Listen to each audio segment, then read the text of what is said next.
Good day, everyone. Before we dive into today's news, I'd like to mention that only 0.9% of my viewers have subscribed to the channel, while 99.1% of viewers haven't. So, if you enjoy content like this, please consider subscribing to support the channel. Let's dive in.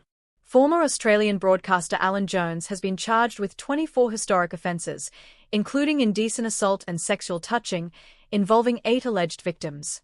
These charges span nearly 2 decades, from 2001 to 2019, and include 11 counts of aggravated indecent assault, 9 counts of assault with an act of indecency, and 2 counts of common assault. Jones, 83, was arrested at his Circular Quay home in Sydney on the morning of November 18. Police executed a search warrant at his residence and took him into custody. Shortly before 11:30 a.m. Australian Eastern Daylight Time, Jones was transported in the back of an unmarked police car to Day Street Police Station for processing. The charges come after a thorough investigation by the State Crime Command's Child Abuse Squad, which established Strike Force Bonafin in March 2024 to look into the alleged offences. This investigation focused on indecent assaults and sexual touching incidents dating from 2001 to 2019. Detectives, numbering nearly a dozen, were seen entering Jones's property during the search. While Jones has denied the accusations, asserting that he is innocent, the arrest follows a string of allegations that were reported by the Herald and the Age newspapers. These allegations involved multiple young men claiming that they were victims of indecent assault by Jones. Despite these reports, 9 News clarifies that Jones's arrest is not linked to those specific claims. The broadcaster, who retired from his influential career in radio and television in recent years, has always been a controversial figure in the media. NSW Police Commissioner Karen Webb stated that the arrest resulted from a thorough, protracted investigation, emphasizing that no matter how old an alleged offense might be, it would still be investigated. Webb encouraged victims of such crimes to come forward, reassuring them that their cases would be taken seriously. Jones has been granted conditional bail and is scheduled to appear in court at Downing Centre on December 18, 2024. Moving on to politics, Lidia Thorpe, the former Green senator who now sits as an independent, has been formally censured by the Australian Senate following her controversial protest during King Charles III's recent visit to Australia. The protest, which occurred last month, included Thorpe shouting, "You are not our king, give us a treaty," and using strong language directed at the monarchy, which led to her condemnation by her fellow senators. The Senate motion, which passed with overwhelming support, formally condemned Thorpe's actions. The motion was passed in her absence, with 46 senators voting in favour and 12 against. Thorpe's response was defiant.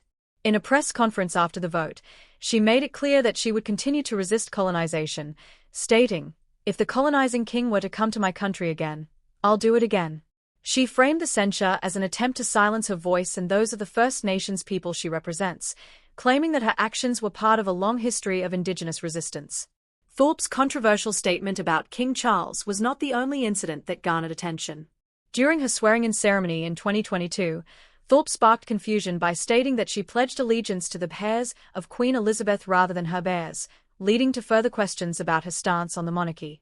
The censure motion, though symbolic, carries significant weight as it highlights the tension between Thorpe and many of her colleagues in the Senate.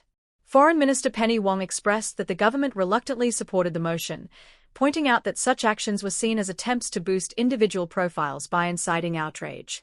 Meanwhile, Green Senator Mehreen Faruqi criticized the motion as a disgrace, arguing that it punished Thorpe for speaking out against colonization and the genocide of Indigenous peoples.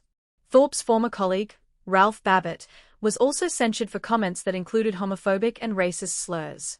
The Senate voted to censure him as well, with his comments sparking outrage. In response, Babbitt claimed that he was in the wave of an authoritarian agenda, further escalating the political tension. In economic news, Australia's public sector has seen significant growth, now employing nearly 1 in 5 workers in the country. With the public sector wage bill reaching a record $232 billion, some politicians and economists have raised concerns about the impact of bureaucratic bloat on inflation and the overall economy. Public sector employment has surged in recent years, with 2.5 million Australians now working in government positions, including federal, state, and local government jobs. This represents about 17% of the total workforce. The total wage bill for these employees grew by 8% last year, marking the fastest pace in 15 years. The increase in wages is attributed to both a rise in public sector jobs and higher salary growth. Opponents of this growth, such as National Senator Matt Canavan, argue that the public sector's expansion is contributing to inflation, with government wage increases far outpacing those in the private sector. Shadow Finance Minister Jane Hume has also expressed concerns, pointing out that public sector spending is one of the biggest drivers of inflation in Australia, noting that it has been identified as such by organisations like the IMF and the Reserve Bank of Australia.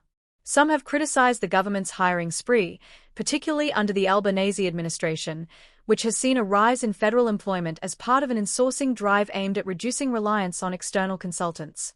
The government's push to hire more public servants has been labelled as unsustainable by critics like Matthew Comenzulli, a former NSW Liberal Party member, who argued that Australia's public service has grown too large and is hampering the economy. However, union representatives, such as the Community and Public Sector Union, have defended the public sector growth, claiming that it is necessary for providing essential services to Australians. The union also pointed to improvements in services like Centrelink and Medicare, which have seen faster response times due to the increased workforce. Thank you for tuning in, and don't forget to like, comment, and subscribe if you found this information valuable. Until next time, stay informed.